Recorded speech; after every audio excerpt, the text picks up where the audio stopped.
Hola, muy buenas tardes. Aquí nos encontramos nuevamente con ¿Qué pasa si olvido? Este programa que hacemos en conjunto del Museo de la Memoria y los Derechos Humanos con la Universidad de Santiago a través de este canal que está cada vez mejor, Santiago TV. Y en esta oportunidad tenemos una entrevistada de lujo. Yo quisiera presentarla como corresponde con sus dos apellidos, Verónica Matus Madrid. Bienvenida, Verónica, a esta conversación. Contenta de estar aquí con Pancho de la misma época. Sí. Verónica, a ver, partamos un poquitito por una breve mención. Tu papá se llamaba Gastón. Sí. ¿Ya? Y él era militar. Mi padre era militar, claro. Y llegó a ser general. No, llegó a ser coronel. Coronel. Llegó a ser coronel. Igual como de alto mando, así. Claro, claro. Y estaba en servicio activo para el 73. Exacto. Mi padre, bueno, el golpe fue el 11 de septiembre. Sí. Y su cumpleaños es el 5 de octubre, que fue el día del plebiscito después. Y justo el 5 de octubre a él ya lo habían, no se dice despedido entre los militares, se dice como, bueno, lo habían echado, lo pasaron a retiro. Sí. Claro, y mi padre una familia militar, pero una familia bien sui generis. Los dos hermanos de mi padre eran abogados. Uno fue relator de la Suprema por muchos años y el otro hermano era abogado, profesor de Derecho Civil también. Y este papá militar, pero de una familia de padre radical que estuvo relegado en la época de Gabriel González. Era radical, no era comunista, pero estuvo relegado. Entonces una familia de izquierda.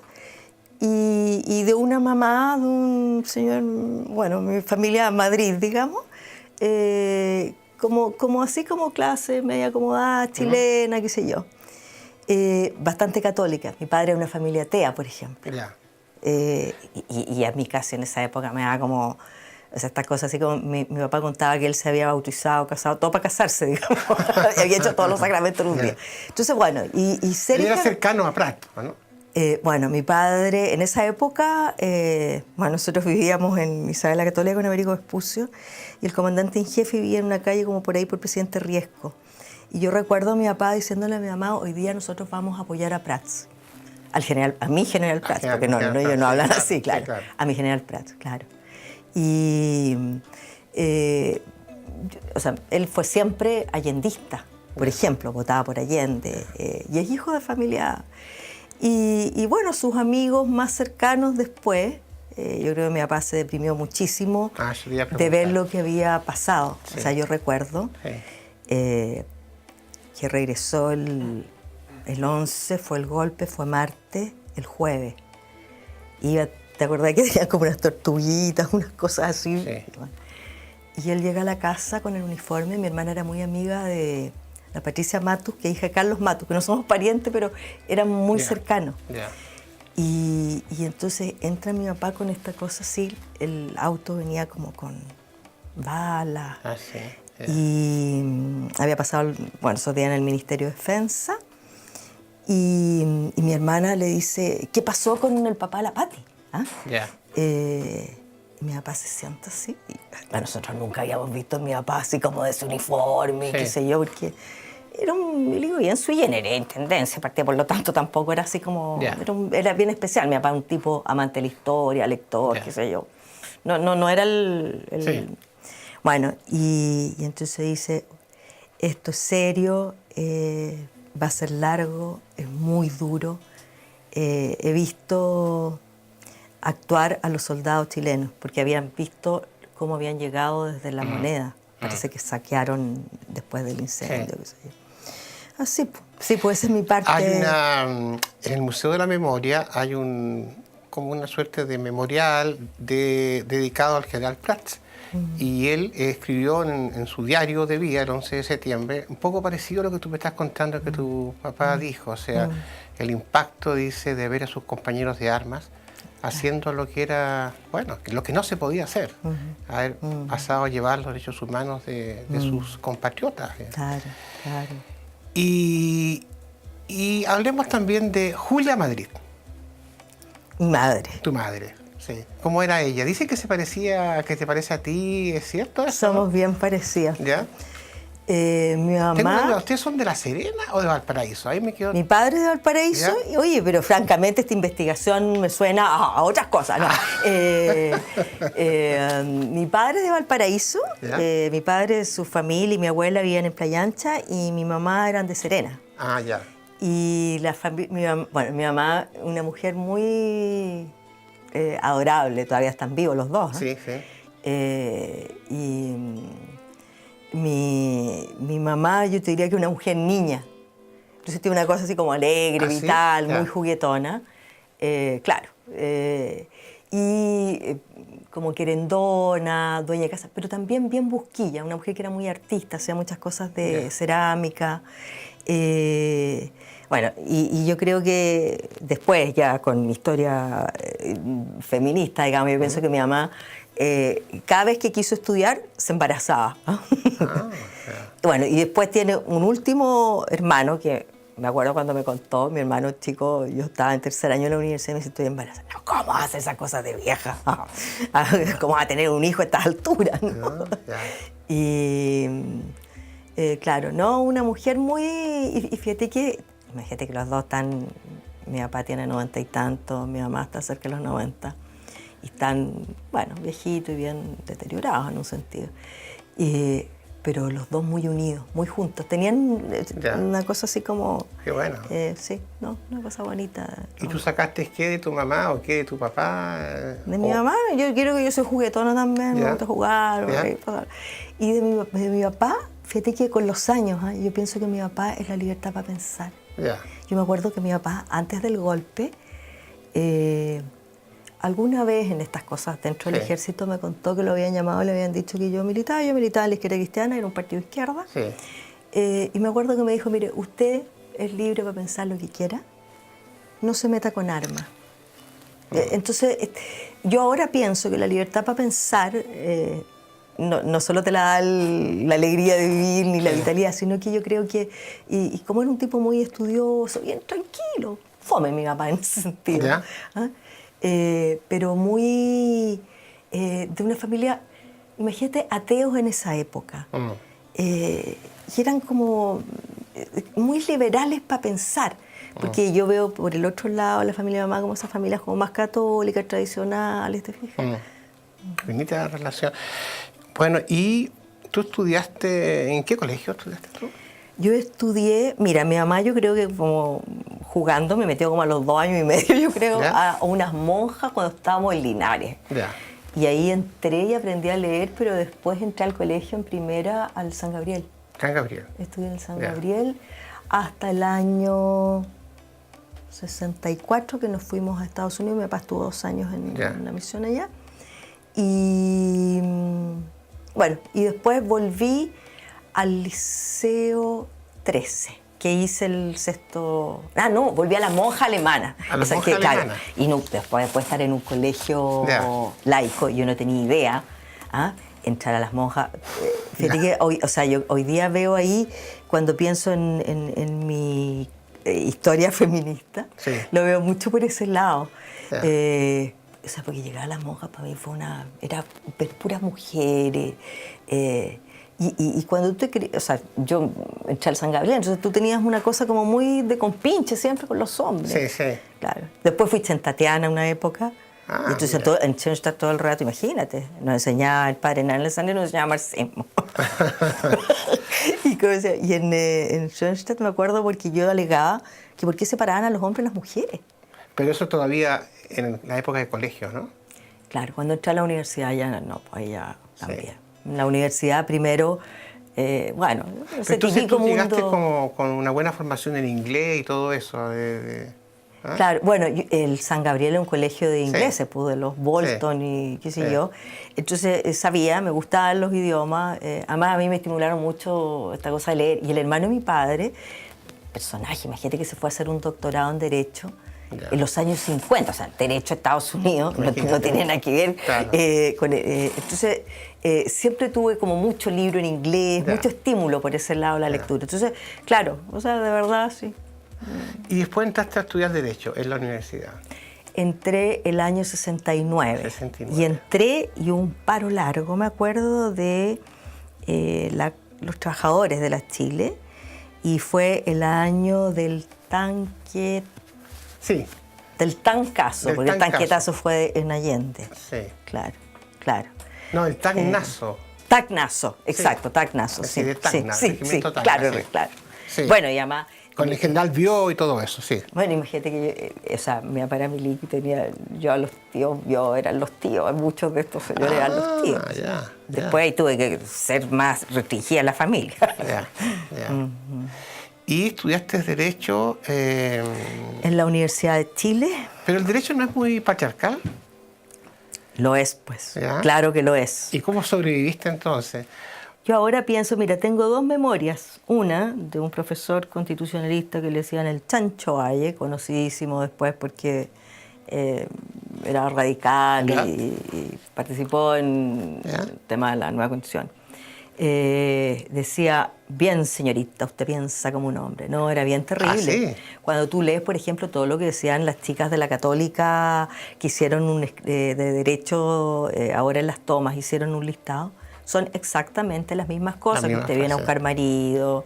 ¿Ah? Eso por un lado. Y por otro lado, yo recuerdo la primera vez que tuve que hacer una cosa así como práctica, que era en una población y atendíamos unos casos de menores con don Gonzalo Figueroa. Figueroa Yáñez, que era un muy buen civilista, y además era el único que tenía como una metodología activa, porque si no, el derecho fue fome para estudiar. Y entonces yo recuerdo que tenía como siempre esa tensión entre lo subjetivo cuando tú escuchás a una persona que está viviendo algo. Me acuerdo de ser una mujer, una abuela que quería la tuición del nieto. ¿Ah? Entonces me acuerdo también que yo describí, qué sé yo, que había llegado una mañana, que la señora estaba envuelta. Entonces me acuerdo que me decía, ay, oye usted, pero ¿cómo hiciste un caso? ¿Ah? Pero ¿cómo vas a decir tú que es solo el ruto, la edad de la señora? No, claro. No, yo creo que es cierto, el derecho es patriarcal. Yo pienso que en mi... ¿Pero qué elegiste entonces estudiar Derecho? Yo creo que, mira, siempre he pensado que he sido de... Yo era buena alumna, podría haber estudiado, quedé en psicología en la Católica. Sí, podría haber estudiado otra carrera, sí. Pero era como vacaciones, mi papá estaba en la playa, y entonces dijeron, Derecho, queda ahí al lado, ya paso, me matriculo y sigo. O sea, fue de verdad, porque a mí me gusta mucho leer también, y entonces yo tenía como prioridad psicología, periodismo, Derecho. Oye, ¿ahí conociste a Manuel Jack en la Escuela de Derecho? Claro, Manuel Jack era... Bueno, además a Manuel lo conocí mucho más porque el año 69, el 69 se organiza el MAPU, ¿no? Claro, no, el 70. El MAPU no nace en 69. 69, claro. Sí.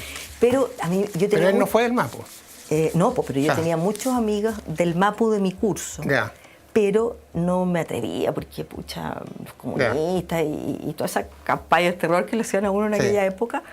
Entonces, cuando nace la izquierda cristiana, Manuel organiza la izquierda cristiana en la Escuela de Derecho. Ya. Entonces, era como así nuestro... Claro, claro. Correcto. Claro, y Manuel tenía una cosa...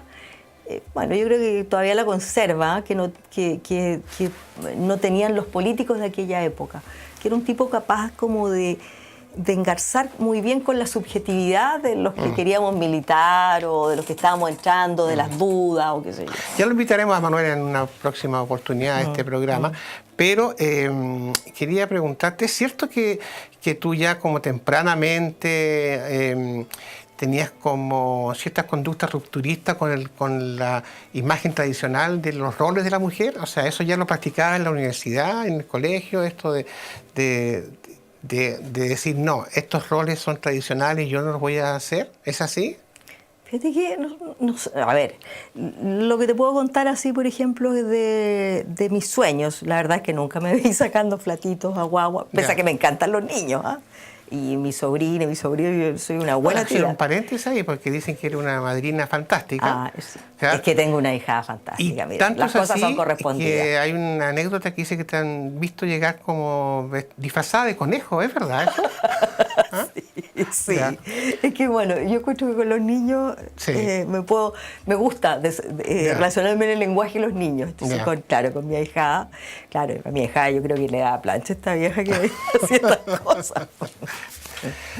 Oye, y bueno, entonces, pero sí tienes lecturas tempranas de Simone de Beauvoir. Bueno, yo leía, me enamoré de las memorias de una joven formal. Ya. Y me acuerdo que yo tenía una tía que eran muy de derecha. Mi prima era de la misma edad, muy conservadora, pero como eso que personas que se fijaban en las lecturas. Ya. ¿Ah?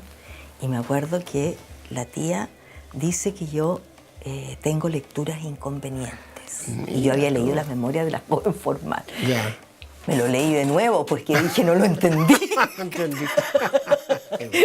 Claro. Qué bueno. Entonces fue muy cómico porque claro, pensé que no lo había entendido porque ¿por qué podía ser inconveniente? Claro. Claro, entonces ellos eran muy conservadores. Ella, después mi prima fue del Opus, bueno, una historia bien terrible la de ella. Entonces, mira, no sabría decirte, pero sí como de afirmar lo que pensaba, de hacer las preguntas, a lo mejor de otra manera, Ya. en el sentido de que si yo soy mujer, en alguna parte me quiero ver. Entonces, Sí. En ese sentido puedo haber sido como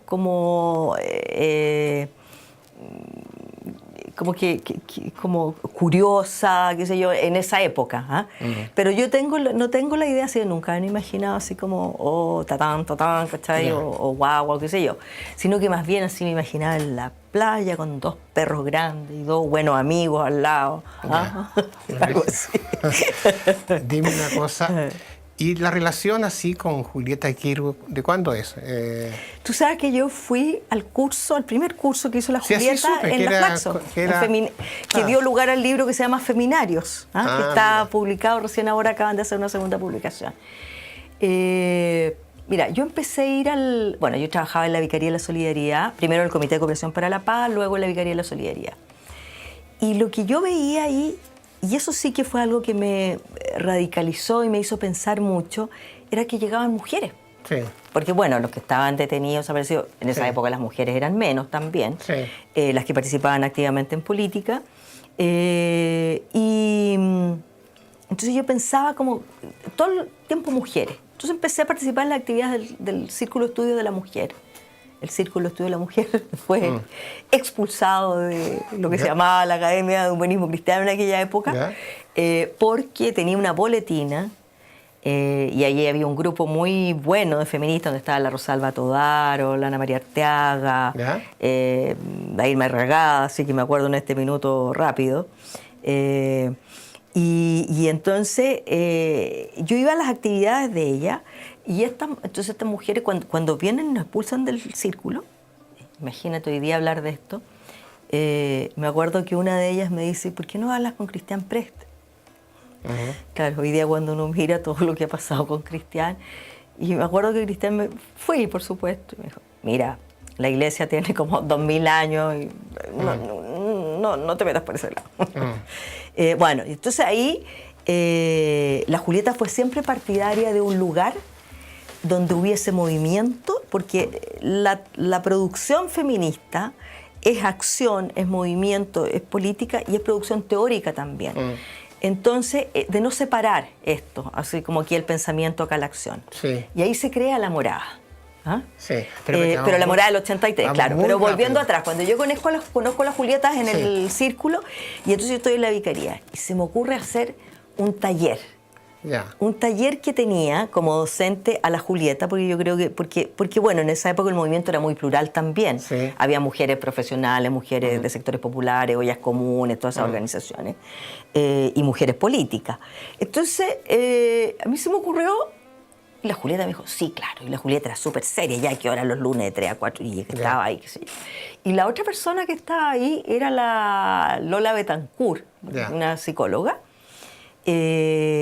Después venía llegando la Vicky Quevedo de Suecia y entonces también participó en la Colita de esa escuela. Bueno, y entonces, y además, yo encontraba que había que hacer algo con las mujeres y se me ocurrió invitar a la Carmencita Vivanco, que es una señora de la agrupación, que en esa época la Carmencita era bastante mayor de lo que soy yo hoy día, digamos, porque ella había nacido en la Salitrera. Y entonces ella hacía clases de vida. Yo le puse vida cotidiana. Ya. Entonces, imagínate este taller. Estaba la Julieta, ¿ah? Bueno, yo hacía la parte que tenía que ver con derechos humanos, ciudadanía, qué sé yo. La Lola había autoestima. Después, cuando llegó la Vicky, hacíamos como cosas más de comunicaciones, qué sé yo. Todo esto es la vicaría. Mira, fue una experiencia tan bonita que las mujeres le decían la universidad de los lunes. Bueno. Y después no hallábamos cómo terminarla. Bueno. No, de verdad, sí, de las cosas pero más bonitas de mi historia feminista es esa. Porque la disposición, desde la Carmencita y la de la Julieta también, ¿te fijas? Y esta cosa como linda de poder ver que tú puedes ensayar, que tenías una idea y que te podís volar y la haces. De algún modo tú tienes, mira, es curiosa la metáfora, tú tienes un poco de las dos, o sea, en el sentido de lo práctico, del trabajo poblacional y también más de lo teórico de Julieta, ¿eh? O sea, tienes un poco la síntesis de ambas dimensiones del feminismo. Hagamos como son las películas, hagamos ahora un retroceso. ¿Dónde estabas para el 11 de septiembre del 73? Para el 11 de septiembre estaba en la casa de mis padres. Y tenía esto ya lo más es de esas anécdotas preciosas que solo pueden dar cuenta de cómo vivimos ese tiempo, ¿no? Tenía una amiga que sus papás eran bastante conservadores y momios. Entonces ella se iba a dormir a la casa. Y entonces dormíamos un día, me acuerdo, una en un saco de dormir y la otra en la cama. Mis papás eran súper abiertos, en eso no había ningún problema. Y estaba con esta amiga que es la Pilar Bascuñán, que es una educadora, que también militaba en la izquierda cristiana. Y bueno, mi padre era milico, nos había dicho que estaba acuartelado, pero lo llaman para que el acuartelamiento sea más tarde. Y mi papá dice, esa cuestión es rara. Porque el chofer tiene que estar a la hora para llevarlo, claro. Y lo llama el chofer. Es raro, no lo dice, venga a la misma hora. Y nosotros salió un cuarto para las 6 de la mañana y él llama por teléfono, le dice a mi mamá, hay un golpe de estado, dile a las niñas que se cuiden. Y nosotros con la Pilar asaltamos la despensa en mi casa, leche condensada porque íbamos a sobrevivir 3 días, no sé a dónde alguien nos habían enseñado esas cosas. O sea, ahí tú te das cuenta, hay una cosa linda, casi tierna, en la manera de creer y del compromiso que teníamos. Ingenua, porque imagínate un golpe de estado como fue, y nosotros sacando la leche condensada a mi mamá. Pero mira, fíjate que es curioso, porque ahí es como una cosa muy de niña, pero no sé, al año siguiente, muy tempranamente entraste al comité Propasto. O sea, hubo un crecimiento, sí, de responsabilidad muy fuerte, quizás, ¿o no? Porque entrar ahí al comité Propasto era una decisión demasiado, para ese momento, demasiado seria. Bueno, quizá era la verdad es que yo creo que yo me sentía invisible frente a lo que había visto que le estaba ocurriendo a las personas que eran dirigentes. O sea, como te digo, mi hermana era amiga de la Pati Matu, Carlos Matu, para entregar el auto a la escuela militar y lo toman y después lo llevan a Dawson.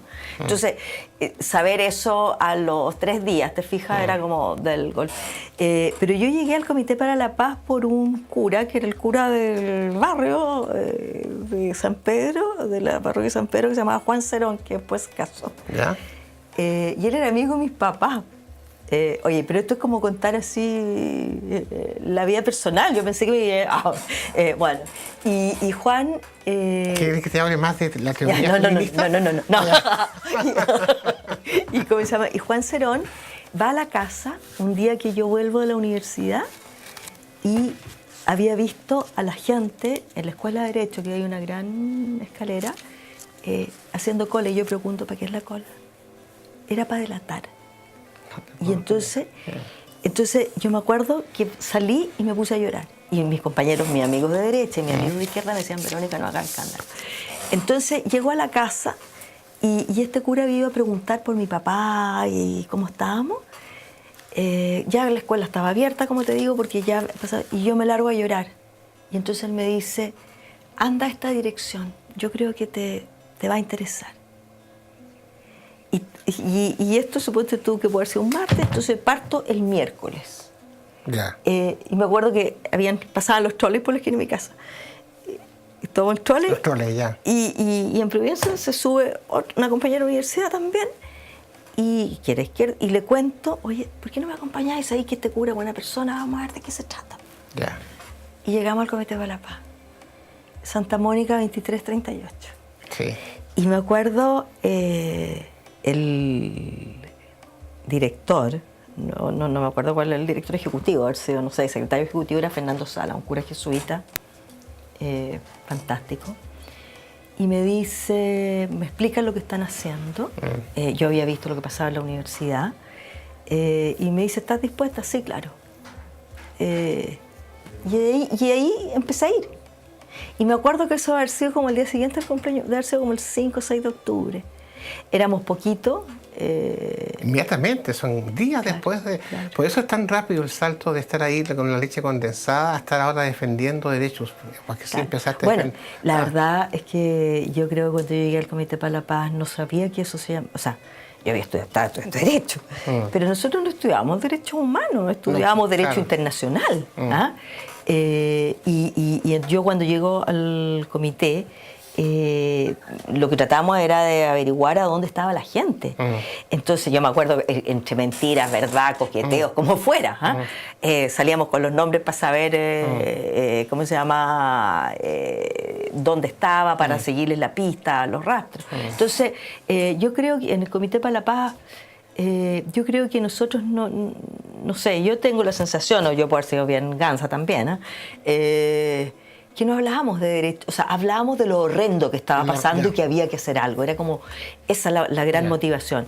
Y después empezamos a hablar de derechos humanos y ahí se empiezan a presentar los recursos de amparo, que es la maravilla que deja hoy día el registro, ¿no es cierto?, de lo que pasó ahí. Claro. Incluso yo recuerdo cuando escribíamos esos recursos de amparo, en nuestra ingenuidad, y tierna. Yo me acuerdo, no sé, en algunos casos ella había sido, no sé, la Miss, no sé, la reina del primer año en la universidad. O sea, cómo íbamos poniendo esos detalles de la vida de las personas porque no podíamos imaginarnos que esas personas iban a desaparecer. O sea, yo creo que, fíjate que esa fue una de las cosas más duras para mí. Yo creo que haber sido ya como el 74. Sí. Que uno se da cuenta que la gente la desaparecían. Bueno, de hecho, la Navidad del 73 nunca voy a olvidar el Plan Leopardo, que era en La Legua. Ya yo tengo así como unas imágenes saltadas, no es pero recuerdo porque había ido, yo hablé con el obispo Camus, que había ido a la comisaría y le habían dicho que estaba este chico que era de La Legua y que estudiaba en la universidad, una familia así como de mucho esfuerzo. Y el 24, que era la Navidad, aparecen las ropas ensangrentadas. Bueno, es todo un operativo donde matan a varias personas.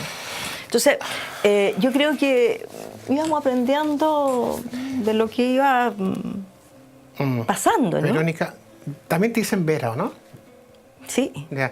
Oye, hagamos un paréntesis y volvemos más ratito a seguir conversando contigo porque nos queda muchísimo todavía que conversar con nuestra invitada de hoy.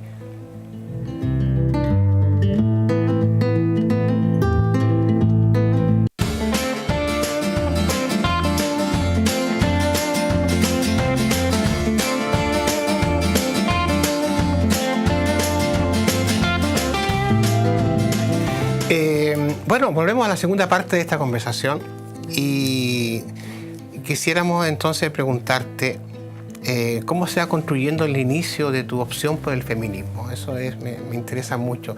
Ya estabas en la vicaría cuando, bueno, ya contaste algo del curso con la Julieta Kirkwood. ¿Conociste a Olga Poblete o no?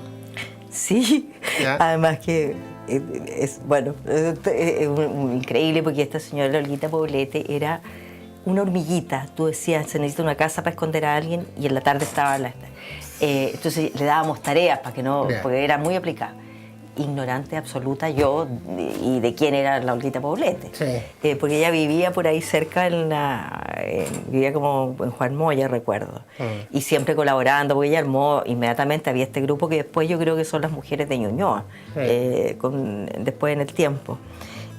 Claro que la conocí a ella. Y ahí después, ya después cuando entendí era feminista, la iba a ver y yo la conocí conversar a con ella una sola vez, me invitó a su ¿sí? casa, me invitó por la primera vez que tomé un té que no era té, era un té verde, porque ella era muy seguidora del apoyo a Vietnam en esa época, te estoy hablando antes del golpe. Claro, y tenía el premio, entiendo que tenía el premio Lenin de la Paz. Exacto, y todo claro, eso, o sea, claro. Y como era interesada en esos temas, yo fui a conversar con ella. Entonces tengo ese recuerdo. Y de Julieta Kirby me acuerdo de haberla visto en la Flaxo con un afiche que tenía de Jean-Paul Belmont en su oficina. Sí. Que era como chiquitita. Sí, era chiquitita, sí. Pero es un temprano feminismo el que tú estás, digamos, aunque hay estos antecedentes que estamos conversando. En una parte tú dijiste que al feminismo habían como tres vertientes, que la política, otra que venían de la iglesia y otra, en fin, tenías como de los partidos, claro, era muy plural, claro, era en ese momento. Muy plural. Pero en la vicaría tú te encontraste con mujeres que tuvieron un rol muy activo de defensa de derechos humanos, como dijiste. Bueno, están las agrupaciones y todo. Pero también el otro día, ayer nomás, me tocó ver un video de una protesta que se hizo, las mujeres llevaban, eran solamente mujeres, llevaban alimentos para una olla común que se hizo ahí, esa protesta se hizo frente a la Vicaría de la Solidaridad, llegaron los carabineros, esto fue, ha sido como, pero muy impresionante como tempranamente se junta como la defensa de derechos humanos más de la vida, frente a la tortura y todo lo demás, en la prisión política, pero también la necesidad de hacerse cargo del hambre. Exacto, claro, porque las mujeres estamos en la vida cotidiana. Sí. Y eso fue precioso, porque la verdad es que la organización y el asociarse, el juntarse entre mujeres, surge de la vida cotidiana. O sea, cuando las mujeres de las ollas comunes, algunas jamás habían participado en nada, y ahí estaban y cómo iban aprendiendo a organizarse. Entonces yo creo que... Y tremendamente valiente, déjame decir. Valiente. O sea, yo recuerdo ya después de las protestas, nunca se me va a olvidar, la Tina González, en la población en Dormía, donde está Américo Vespucio, que tenía una chiquitita de, no sé, un mes, semana, y era tal el gas lacrimógeno que lo único que se le ocurrió fue meterla en la cajita del refrigerador a la guagua. Quizás qué edad tendrá esa guagua hoy día, ya de tener como, no sé, María Paz se llamaba. Mira. Y bueno, y además pasando ya los años 80 y todo, hay un movimiento de mujeres muy fuerte que se constituye en la lucha contra la dictadura, marchas, movilizaciones, este lema que era democracia en el país y en la casa. Mira, yo pienso que en ese sentido, y lo más lindo es que la morada es ese lugar de movimiento, y ese lugar de encuentro con las tensiones también, con las tensiones con los partidos políticos, con las tensiones que después se van haciendo más grandes hasta llegar a ser diferencias. ¿Tú fundaste la morada? ¿Eres de las fundadoras? No, yo no soy de la fundación. Yo llegué a la morada cuando funcionaba en la calle Bellavista. En calle Bellavista, sí. Claro, y era el círculo, o sea, el Círculo de Estudio de las Mujeres expulsado del Academianismo Cristiano, pero tenía esta sede ahí. Y ahí se hacían talleres y nos juntábamos las mujeres y qué sé yo. Entonces ahí cuando se forma la morada y el SEM, ahí yo empiezo a ir y yo trabajo en la vicaría. Entonces ahí es donde se me ocurre que tenemos que juntar a estas mujeres que están en las ollas comunes, los grupos de salud, las poblaciones, con la Julieta. Y ahí hacemos estos talleres y... bueno, y como había mucha organización y había muchas mujeres también que trabajábamos yendo a los distintos lugares. Yo creo que eso es lo más lindo del feminismo, que es una escuela entre mujeres, donde uno es como el objeto y el sujeto del cambio. Sí, uno, claro, te fijas, uno no sabe. O sea, cuando yo pienso hoy día, con la edad que tengo, o sea, y pienso en las ollas comunes, Me maravillo mucho más de lo que era capaz en ese tiempo. Sí. O sea, cómo las mujeres eran capaces no solamente de alimentar a sus hijos, de organizarse en el barrio, después, o sea, de cómo se protegían en las protestas de todas estas redes. O sea, porque hoy día, claro, hoy día hablamos de las redes sociales, pero en esa época era un enredarse, pero con un con sentido. O bueno, lo que el plebiscito y el conteo y el cuidado de los votos del plebiscito. Tú tuviste un rol también ahí en el plebiscito. Sí, pues ahí, y ahí yo creo que te conocí más a ti. Seguro, sí. ¿Qué pasó ese día del plebiscito? Bueno, ese día fue maravilloso. Yo encuentro que, o sea, y hoy día es casi surrealista. Imagínate que tú vives en un país en dictadura, que sabes que eres del otro lado, que eres del no, entonces como que así, y siempre como más bien buscando las complicidades con miradas, con maneras de, como con nada explícito, ¿no?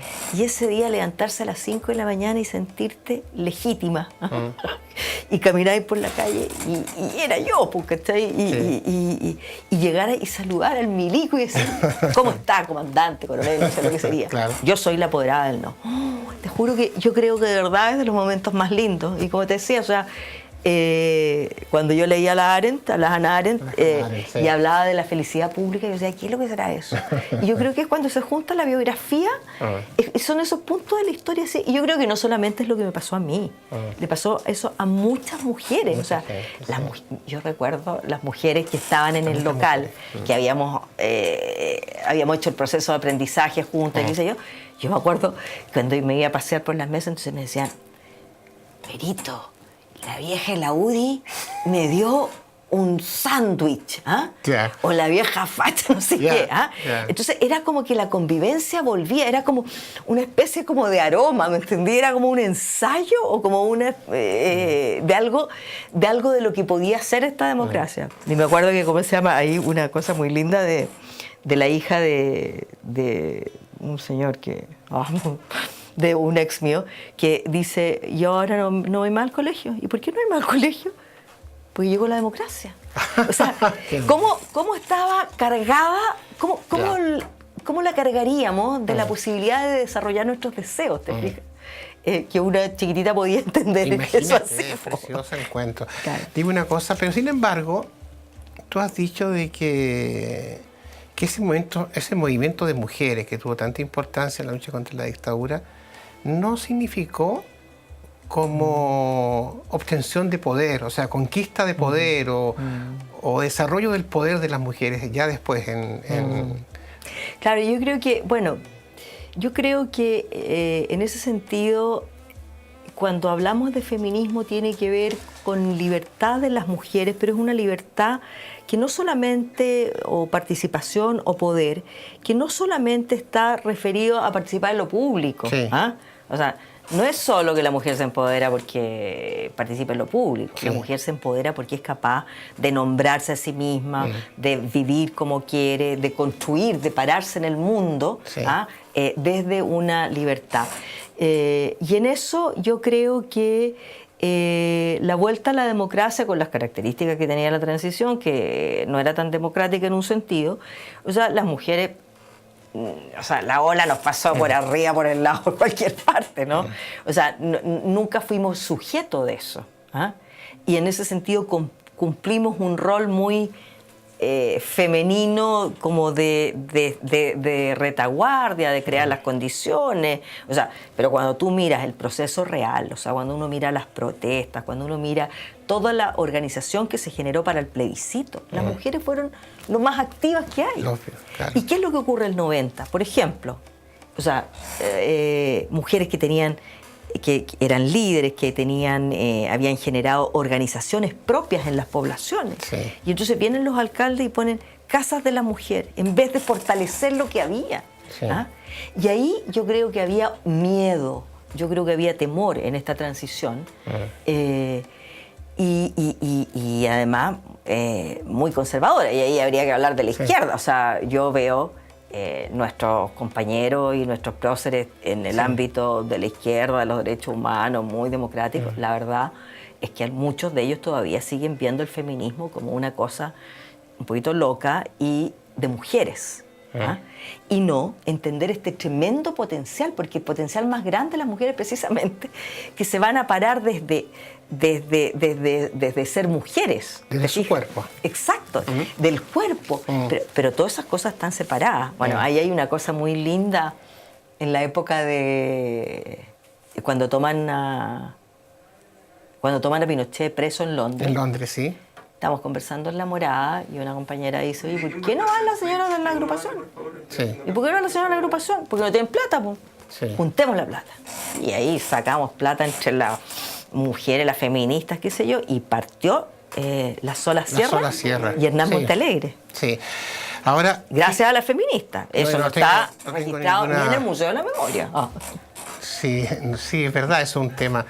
Es un tema y con Sola Sierra también recuerdo que estuvimos con varias compañeras tuyas de La Morada en lo que fue la acusación constitucional contra Pinochet, que vino desde del movimiento, claro. Sí, desde la sociedad civil. Ahora, una pregunta. Quizás una pregunta antigua, pero tú fuiste, y si no era así, tú me dices, no, nunca fue eso. ¿Tú eras de las autónomas o de las políticas? ¿Te fijas que siempre nos tratan de poner a la feminista autónoma o política? O esto.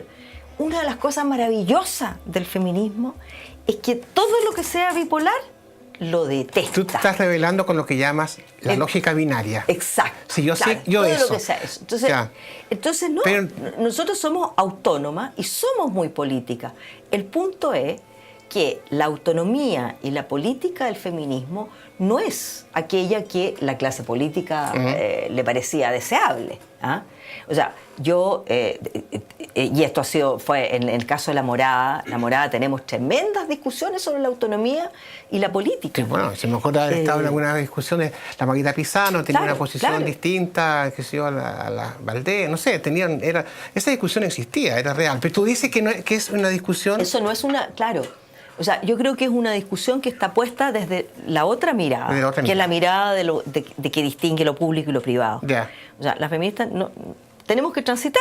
O sea, en la vida se da lo público, se da lo privado. O sea, eso no es así. Entonces, el poder no solamente se da cuando tú eres elegida o electo, no sé qué. El poder también se da cuando estás ahí en tu mundo privado, íntimo, en todo tipo de interacciones. Entonces, yo creo que esto de política, bueno, en eso la Julieta yo creo que sigue siendo maravillosa. Un referente, sí. Y una referencia, porque ella plantea precisamente este es el punto.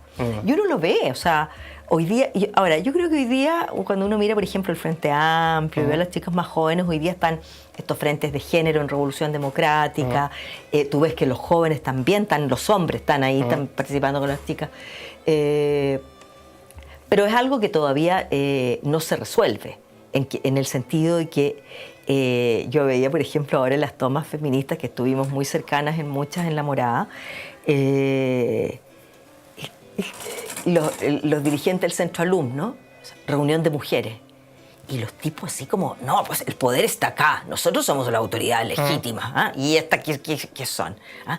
La tensión, o sea, como en muchos centros de alumnos, los hombres, le decían a las chicas, no, ustedes le tienen que agregar aquí educación pública, igualdad, no sé qué. No, y las chicas ahí, ¿te fijas? Sí. Entonces, yo creo que es tan nueva también estos ensayos y estas apariciones de las mujeres organizadas desde sí mismas, digamos, desde el feminismo, que yo creo que se vive como una tremenda amenaza. Yo tengo una pregunta, mira. Por una parte, tú has afirmado que los llamados, entre comillas, temas de mujeres no son probablemente tal temas de mujeres, sino que son temas de Estado, temas de sociedad, etc. Y sin embargo, la política constituida como que posterga la surgencia de esos temas.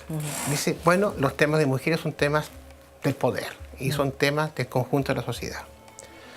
Pero a renglón seguido dices que el feminismo es solo una cosa de mujeres. Eso es lo maravilloso. Entonces explícame eso porque para entenderte bien, ¿los hombres no pueden ser feministas?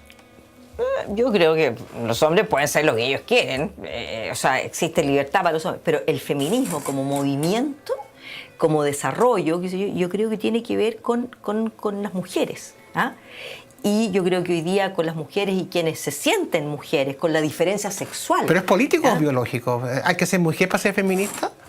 No, es político. Ya. Es político. Ya. O sea, yo creo que la diferencia sexual siempre ha estado subordinada. O sea, Ya. mira tú cómo se trata, ¿no es cierto?, la homosexualidad, Sí. la homofobia, etcétera. Ya. Entonces, yo pienso que cuando digo eso, o sea, el feminismo es un movimiento político de las mujeres. Sí. ¿Ah? Y se va a pensar el mundo desde las mujeres. Y las personas se pueden sumar a eso. O sea, yo también me puedo sumar a lo que pensaban los estudiantes en el 2011 y soy vieja. O sea, pero ellos son el movimiento estudiantil es de los estudiantes, ¿te fijas? Yeah. El movimiento feminista es de las mujeres.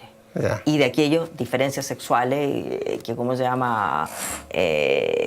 Han sido, no sé, están ocupando esta misma posición de subordinación, discriminación. Sí, sí, claro. La asamblea que se creó en Viña, en Valparaíso, era como asamblea de mujeres y de la diferencia sexual. Claro, yo creo que en general la mayoría de las escuelas operaron así. Sí. Y para mí fue muy interesante en esta universidad ver, por ejemplo, porque aquí habían algunas tomas que eran separatistas, pero tenían actividades conjuntas. Y ver cómo debatían los hombres, cómo debatían las mujeres fue muy interesante. Claro, y cómo son conversaciones que se dan por primera vez en este país. Y en ese sentido este movimiento de mayo, yo creo el mayo feminista ha sido una cosa ¿Entonces una diferencia entre género y feminismo? O sea, entre... Absolutamente. Ya. Bueno, ese es uno de los dramas de cuando nos vamos por el lado de lo público y las políticas públicas y finalmente terminamos hablando de las mujeres y son unas políticas públicas de género. ¿Ah? Sí. Yo creo que el género es una categoría, así como la clase, y nos ayuda a mirar y podemos identificar diferencias entre edades, hombres, mujeres. Pero las feministas no queremos género, queremos cambiar el mundo, queremos poder vivirnos como mujeres libremente, queremos desjerarquizar las relaciones, queremos y eso va mucho más allá del género. Entonces, el género también puede ser una cosa muy ocupando una frase tecnocrática. que tú usaste en un análisis que hiciste, ¿Satanás es patriarcado? O sea, si no lo es, está muy cerca. Claro. Ya.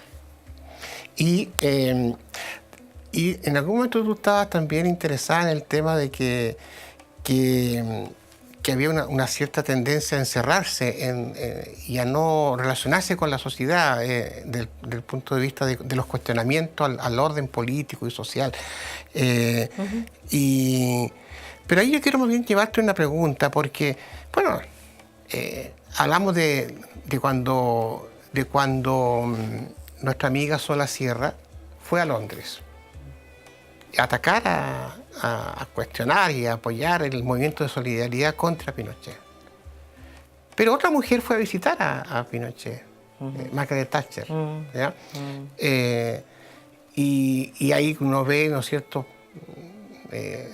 documentales de la época y ve las mujeres pinochetistas cómo se movilizaban contra, o sea, a favor de Pinochet, apoyando a Pinochet. Entonces, ¿cómo se produce eso? Porque, bueno, hoy día mismo en el tema de Brasil hay un porcentaje de mujeres que está apoyando a Bolsonaro, ¿no es cierto? Entonces, ¿cómo se explica ese fenómeno? Porque tú dices, el feminismo es de mujeres, solamente de mujeres, pero por otro lado hay muchas mujeres que no son feministas. ¿Hay mujeres que son machistas? Sí, claro. Ya. Claro, y en ese sentido también pueden haber hombres feministas. Que sean feministas, ¿ya? O sea, yo creo que, frente a lo que dices tú, vuelvo a la idea de la autonomía. ¿Ah? Yo creo que la organización y las asociaciones de mujeres son tan nuevas. O sea, cuando uno piensa en los hombres, llevan ¿cuántos años juntos? ¿No es cierto? Asociados, y el Estado, y las distintas construcciones y organizaciones. Sí. Entonces, la autonomía es un aprendizaje. Porque las organizaciones en general no son autónomas. Entonces, en ese sentido, yo creo que, ¿cómo se llama? Que la autonomía es muy política. Sí. Y el aprendizaje de la autonomía es algo que es muy caro en el sentido importante para el movimiento feminista, porque no puede ser autonomía para estar encerrados. Sí. O sea, no es autonomía para ser un grupo de amigas, es autonomía organizarnos políticamente y cambiar el mundo. Sí. Entonces, en eso yo creo que precisamente el feminismo tiene que ver con desmontar estas construcciones patriarcales. ¿Ah? Sí. Y esas construcciones patriarcales no se alcanzan a ver desde las propias construcciones, digamos. Sí. O sea, el Estado es una construcción absolutamente patriarcal, por ejemplo. Sí, y el derecho también. Exacto. O sea, es la arquitectura jurídico-política del patriarcado está ahí. O sea, Bueno, y cómo van dictando normas y la mujer es ¿cómo se llama? Es incapaz para administrar los bienes. O sea, ahí se va construyendo eso. Toda esta tendencia que es como más nueva, si se quiere, no es tan nueva, pero hoy día se ha afirmado que de las mujeres de juntarse por sí mismas y hacer una acción política propia, reuniones donde no invitan a los hombres. A veces los hombres son como progresistas y todo lo demás y se sienten ofendidos porque no los invitan. Y ahí surge un término que es más nuevo, que es maravilloso, que es la sororidad. ¿Ya? Sí. Y que antes no existía, porque antes se hablaba de la solidaridad, ¿no? Pero ahora se habla de la sororidad. Explícame en qué consiste eso es muy lindo y yo siento que las chicas de mayo, del mayo feminista, nos han devuelto a las feministas esa idea de sororidad, de cuidarnos entre mujeres, de querernos, de tratarnos bien. Porque esto no es un tema de moralina, esta cosa que nos han dividido entre las santas y las putas, digamos. ¿Ah? O sea, esto no se trata de ser más buena o más mala, sino que precisamente la sororidad es cómo nos podemos apoyar y dar la mano entre nosotras. Y eso es básico del feminismo. Ahora, las épocas son distintas. Yo creo que el feminismo que me tocó a mí en dictadura también era un feminismo todavía mucho más hijo de la izquierda, y de la izquierda tradicional. Sí. Entonces nosotros teníamos como el debate, era así como a ver, ¿qué es primero, el género o la clase? Sí, claro. Exacto. Claro. Yo creo que hoy día los jóvenes no tienen ese problema. Están conscientes de ambas cosas y van ligando las distintas luchas, digamos, ¿no? Tú sigues siendo feminista y de izquierda, eso es algo que te acompaña. Sí, pues, claro. Sí. Claro. Es que yo creo que fíjate que es bien difícil que haya una feminista de derecha. Yo creo que puede haber mujeres liberales. Ya. Mujeres liberales que están, que creen en la emancipación de la mujer, que apoyan, ¿cómo se llama?, el desarrollo de más derechos, autonomías, etcétera, pero que todavía están dentro del sistema. Yo creo que el feminismo es profundamente antipatriarcal y si es antipatriarcal tiene que ser anticapitalista, pues. Eso es una buena Exacto, conclusión, claro.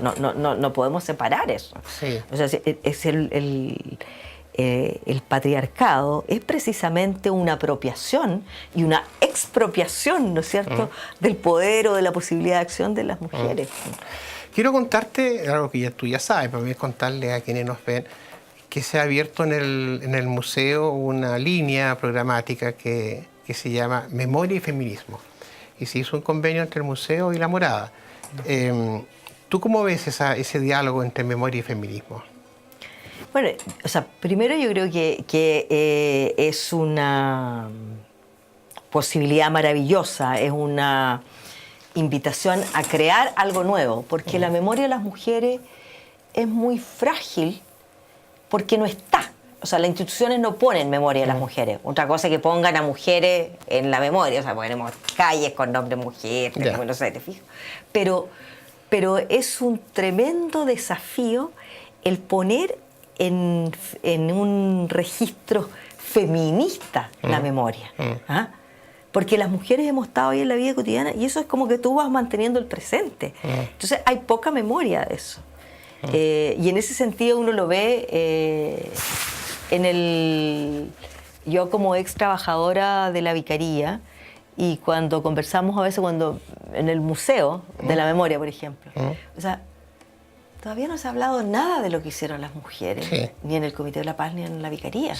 O sea, desde organizar la recepción hasta el, no sé, Y cuando tú miras, por ejemplo, es más fácil abordarlo desde el punto de vista, ¿no es cierto?, de los abogados de derechos humanos, qué sé yo. Entonces, en ese sentido yo creo que más allá de eso, la memoria es muy importante, porque si nosotros recuperamos nuestra memoria, la memoria nos sirve para proyectar el futuro.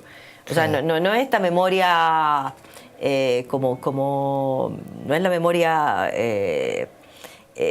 solamente como un artefacto que nos puede traer el pasado, sino que lo que de esa memoria yo puedo aprender para adelante. Y esta memoria del feminismo, créemelo por favor, no, esta memoria del feminismo, o sea, trae muchas cosas porque va rompiendo Estoy con esto. completamente convencido que es así. Bueno, como ustedes ven, el entusiasmo de nuestra invitada es siempre así. Bueno, la conocemos desde hace muchos años y entonces hay una consecuencia que es muy bonita, muy maravillosa en todo lo que hace Verónica. Y ha sido muy interesante poder conversar con ella en este programa de Que pasa ese olvido. Seguramente te vamos a invitar de nuevo porque ha sido, bueno, muy, ¿cómo decirlo? Como generas imaginación. Y eso en un mundo donde la imaginación cuesta, bueno, es muy necesario. Entonces, gracias, muchas gracias por estar acá. Y a ustedes les digo que nos vamos a ver en un próximo programa de Que pasa ese olvido. Muchas gracias por la invitación. Me voy llena de mi propia memoria y de la colectiva, de la memoria feminista.